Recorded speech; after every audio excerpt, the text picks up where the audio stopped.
Hello mga kababayan ko sa Pilipinas, Bishop Arnel here of Victory Church of God of Fredericksburg, Virginia, USA. At ngayon po ay day 155 ng ating Bible reading for this year. At halina po kayo, basahin po natin ang salita ng Diyos sa araw na ito. Job chapter 34. Sinabi pa ni Elihu, makinig kayo, matatalinong tao. Itong sinasabi ko ay pakinggan ninyo. Tulad ng masarap na pagkain inyong natikman, salita ng karunungan naway inyong pakinggan. Atin ngang talakayin itong usapin.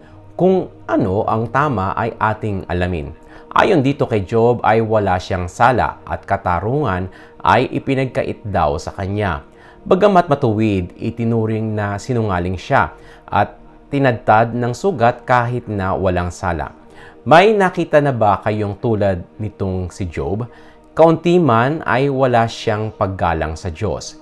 Panay na masama ang kanyang kasamahan. Nakikisama siya sa mga makakasalanan. Sinabi niya na walang mabuting idudulot ang paglakad at pagsunod sa nais ng Diyos. Makinig kayo sa akin, mga taong magagaling. Ang makapangyarihang Diyos ba'y maaakay sa masamang gawain? Ginagantipalaan niya ang tao ayon sa gawa. Ang iginagawad sa kanila ay iyon lamang tama. Hindi gumagawa ng masama ang Diyos na makapangyarihan. Hindi niya kailanman binabaluktot ang katarungan. May nagbigay ba sa Diyos ng kapangyarihan? At sinong naghabilin sa kanya nitong sanlibutan? Kapag binawi ng Diyos ang hininga ng tao, sila'y mamamatay at sa alabok ang kanilang tungo. Kung matalino kayo, pakinggan ninyo ito. Hindi ba ang Diyos ay makatarungan? Bakit hinahatulan siya na parang makasalanan?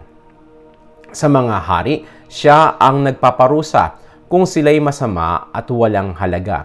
Siya ang lumikha sa sangkatauhan, kaya walang itatangi mahirap man o mayaman. Sa isang kisap mata, ang tao'y mamamatay. Ang hampasin ng Diyos bigla na lamang papanaw kahit siya'y malakas o makapangyarihan. Bawat kilos ng tao'y tinitingnan niya. Ang bawat hakbang nito'y dilingid sa kanya.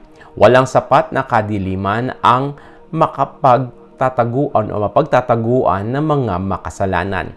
Hindi na kailangan ng Diyos na magtakda ng panahon upang ang tao'y lumapit sa kanya at gawaran ng hatol.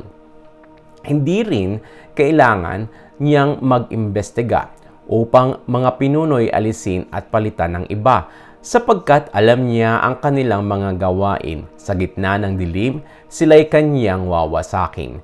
Pinaparusahan niya ang masasama ng nakikita ng madla sapagkat ang kanyang mga utos ay nilalabag nila. Dahil sa masasama, ang mahihirap ay humihibik. Kaya sa daing nila, ang Diyos ay nakikinig. Kung ipasya ng Diyos na huwag kumibo, walang maaari sa kanya'y magreklamo. Kung kanyang talikuran ang sangnilikha, ang tao kaya ay may magagawa. Walang magagawa ang alinmang bansa upang makaiwas sa pinunong masasama. Job, inamin mo na ba sa Diyos ang iyong kasalanan? Nangako ka na bang titigil sa kasamaan? Hinihiling mo na bang sa iyo'y ipaunawa ang lahat ng iyong masasamang gawa? Nangako ka na bang titigil na nga sa gawang di tama? Sapagkat sa Diyos ikaw ay lumalaban, ibibigay kaya niya ang iyong kailangan? Ikaw ang magsabi ng iyong kapasyahan, sabihin mong lahat ang iyong nalalaman. Ang taong mayroong taglay na talino na makarinig sa akin magsabi ng ganito, ang salita ni Job ay bunga ng kamangmangan at lahat ng sinasabi niya ay walang kabuluhan. Isipin ninyong mabuti ang mga sinasabi niya. Ang mga sagot niya ay sagot ng taong masasama. Dinaragdagan pa niya ang paghihimagsik ang kanyang mga kasalanan. Hinahamak niya ang Diyos sa ating harapan. Job chapter 35. Nagpatuloy pa si Elihu, ikaw, Job, ay wala sa katuwiran. Di mo masasabing sa harap ng Diyos ikay walang kasalanan. Sa iyong sinasabi, ang mapapala ko'y ano? Hindi kaya mabuti pang nagkasala na nga ako? Ika'y aking sasagutin sa sinabi mong ito. Sasagutin kita, pati mga kaibigan mo. Tumingala ka sa langit at igala ang paningin. Masdan mo ang mataas na ulap sa papawirin. Di na pipinsala ang Diyos sa mga kasalanan mo. Walang magagawa sa Kanyang gaano man karami ito. Wala kang naitulong sa Kanya sa iyong pagiging matuwid. Wala kang naibigay kahit bagay na maliit. Kung nagkakasala kay kapwa mo ang nagdurusa sa paggawa ng mabuti, natutulungan mo sila. Kapag ang mga tao'y inaapi, sila ay dumaraing. Sila'y nagmamakaawa upang ang tulong ay kamtin. Ngunit hindi naman sila lumalapit sa Diyos na nagbibigay ng pag-asa kung dinaranas ay lungkot.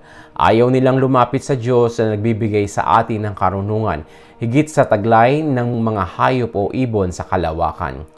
Humihibik sila sa Diyos, ngunit hindi pinapakinggan, pagkat sila'y mga palalo at puno ng kasamaan. Huwag sabihing ang makapangyarihang Diyos ay di nakikinig, na di niya pinapansin ang kanilang sinapit.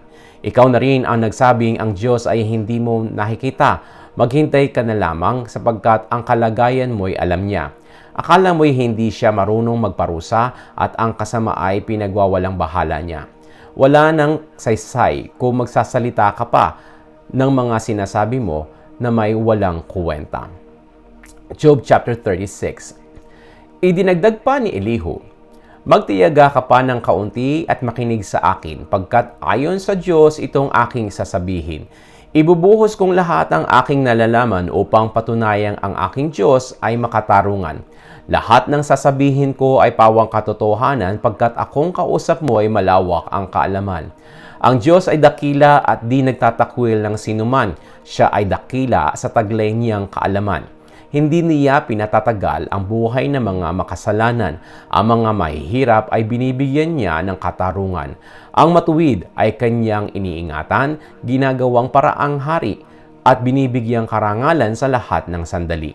Kung ang tao'y nagagapos o natatanikalaan o kaya'y nagdurusa sa nagawang kasalanan, ipinamumukha ng Diyos ang kanilang kasamaan at ang nagaharing hambog na isipan.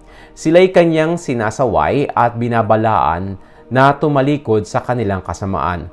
Kung sila ay makinig at sa Diyos ay maglingkod, buhay na sagana at payapa sa kanila'y idudulot. Ngunit kapag sila'y di nakinig at pinairal ang kamangmangan, tiyak na kamatayan ang kanilang hahantungan. Puot ang nagahari sa dibdib ng masama. Parusahan naman ng Diyos, ayaw pa ring magmakaawa. Sa kanilang kabataan sila ay namamatay. Nagwakas sa kahihiyan ang kanilang mga buhay. Ang tao'y pinaghihirap ng Diyos upang bigyang aral at kanyang pinagdurusa upang mabuksan ang kanilang pananaw. Inalis ka ng Diyos sa kaguluhan. Pinagtamasa ka niya ng kapayapaan at pinuno ng pagkain ang iyong tahanan. Ngunit ngayon ikaw ay pinaparusahan bilang katumbas ng iyong kasamaan. Huwag mong pabayaang suhulan ka ng sinuman. Mag-ingat upang di mailigaw ng mga kayamanan. Dumaing ka man ng dumaing ay wala nang mangyayari. Ang taglagi mong lakas ngayon ay wala na ring silbi. Huwag mong naising ang gabi dumating na, ang oras na ang mga bansa ay nawawala na. Huwag mong isipin ang magpakasama. Ito ang dahilan kaya ikay nagdurusa.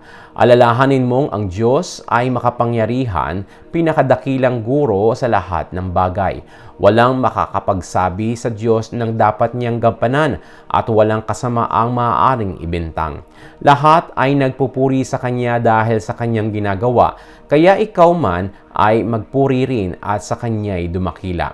Ang mga gawa niya lahat ay namasdan, ngunit hindi ito lubos na maunawaan. Di masusukat ng tao ang kanyang kadakilaan at ang kanyang mga taon ay hindi rin mabibilang. Ang tubig sa lupa'y itinataas ng Diyos upang gawing ulan at sa daigdig ay ibuhos.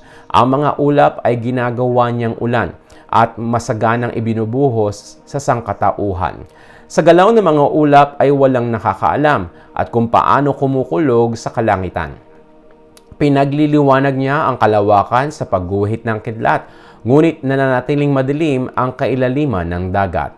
Pinamamahalaan niya ang tao sa ganitong paraan at sa masaganang pagkain, tayo'y hindi pinagkaitan. Ang kidlat ay kanyang hinahawakan at pinapabagsak sa nais niyang matamaan. Ipinapahayag ng kidlat ang kanyang kalooban at ang kanyang galit laban sa kasamaan. At ito po ang salita ng ating Diyos na banal at buhay. Pagpalain kayo ng ating Diyos sa pangalan ng Panginoon Jesucristo at sa kapangyarihan ng Espiritu Santo. Ito'y aking panalangin para sa inyo. Amen at Amen.